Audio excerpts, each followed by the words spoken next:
You ever hear a story so nuts, you think, no way that's real, then realize, yeah, you're right in the middle of it.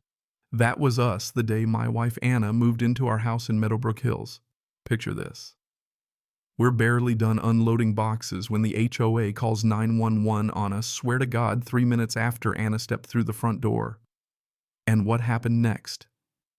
Well, let's just say if you think HOA drama means a warning about trash cans or parking, you have no idea what some people are capable of when they taste a little power. So here's the cast. I am Rocker 35, 3 years into the perfect suburbia experiment. Houses lined up like they're competing for Lawn of the Month.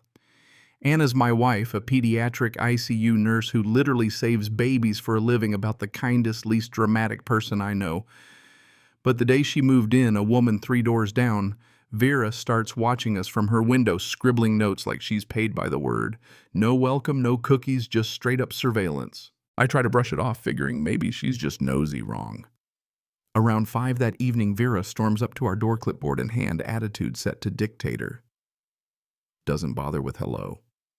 Instead, she tells us our truck is in violation 24 feet in a 20-foot zone. Anna, being polite, asks where she can read about these rules. Vera's face, man, you'd think Anna slapped her. Vera says you'll get your copy. You'll get real familiar with our violation system.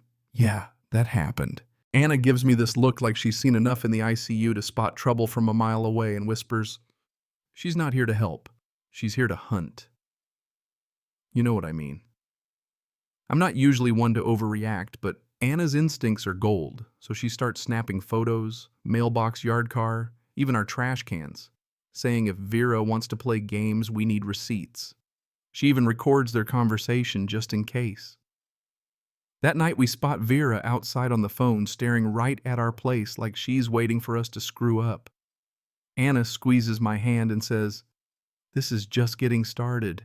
Next morning, Vera's in her yard at sunrise, measuring our mailbox distance to the curb. Anna says she's building a case against us, and sure enough, by noon, there's a violation taped to our mailbox. Improper mailbox height. Then it's garden gnomes, then solar pathway lights. Then get this, Anna's car being excessive vehicle presence in our own driveway. Each ticket, $200. By the end of the first week, we're up to $800 in fake fines. Now, most people would pay or scream, "Anna." She makes a digital folder, Vera. Phase 1 filled with every violation, every encounter. When I tease her about going detective over garden gnomes, she just smiles and says, "You don't guess with sick babies and you don't guess with bullies." She starts digging into county records, finds out Vera's HOA hasn't filed legal paperwork in 5 years. Board hasn't met in 18 months. Half the rules Vera's quoting don't exist. Anna says, let's let her dig her own grave. Turns out Vera's been terrorizing neighbors for years, charging Mrs. Anderson $300 to repaint her fence, threatening liens over a bird bath, reporting kids for laughing too loud. Anna adds it up, 70 grand in fines straight into Vera's pocket. All this, and nobody stood up to her because nobody knew their rights. But the more Anna talks to neighbors, the nastier Vera gets. Now the fines jump to $300, and she starts citing us for things like violation of quiet enjoyment for chatting in our backyard, or disruption of community aesthetics for having patio furniture on our own patio. Our debt climbs to $2,400. Anna's response. She sets up cameras documenting Vera's every creepy patrol. 6 times a day, same route notebook in hand, snapping pictures of our house, our cars, even our groceries. And here comes the first big twist. Anna finds out Vera used to be a real estate agent, lost her license for harassing clients, which explains the obsession with control. But now Vera's pushing too far. She sends a final demand pay, $400 in 3 days, or she'll put a lien on our house and start foreclosure. Anna laughs. She just committed federal extortion, she says, and gave us everything we need. We know Vera's going to escalate. Next, a drone hovers at our window with a violation taped to it.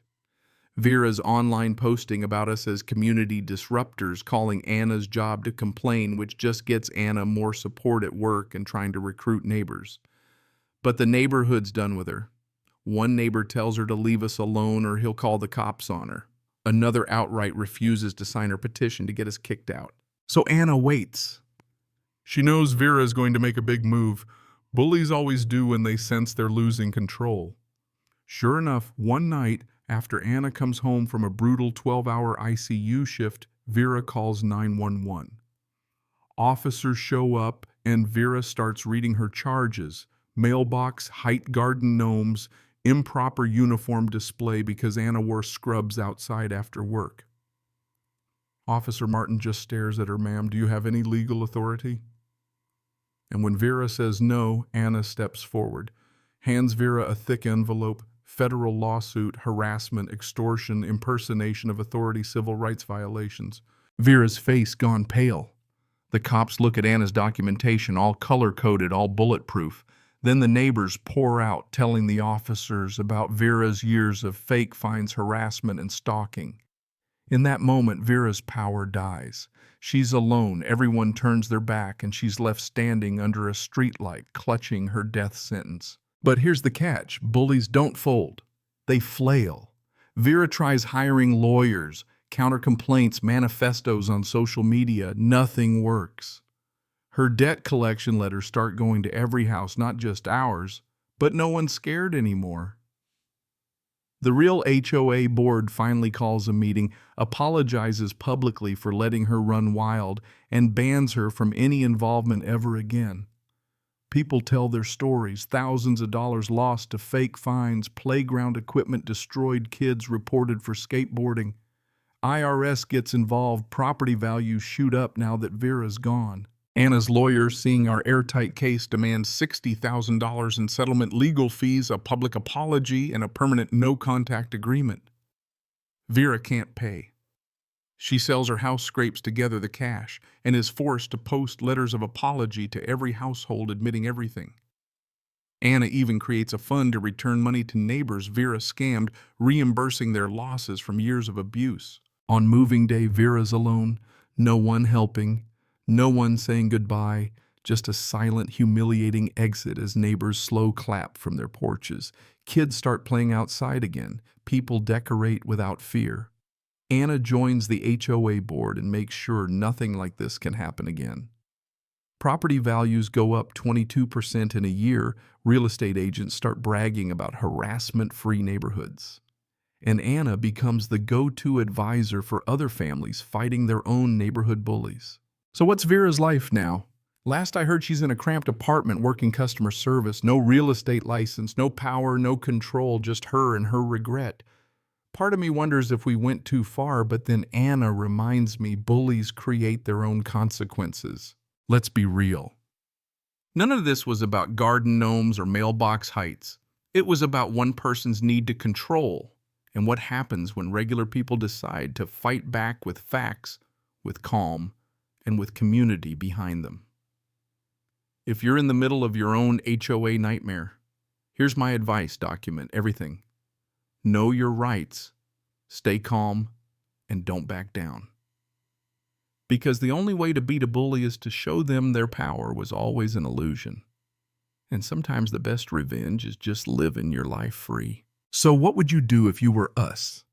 Have you ever had to take down a neighborhood dictator? Drop your stories below. Let's hear where you stand on justice, community, and standing up for what's right.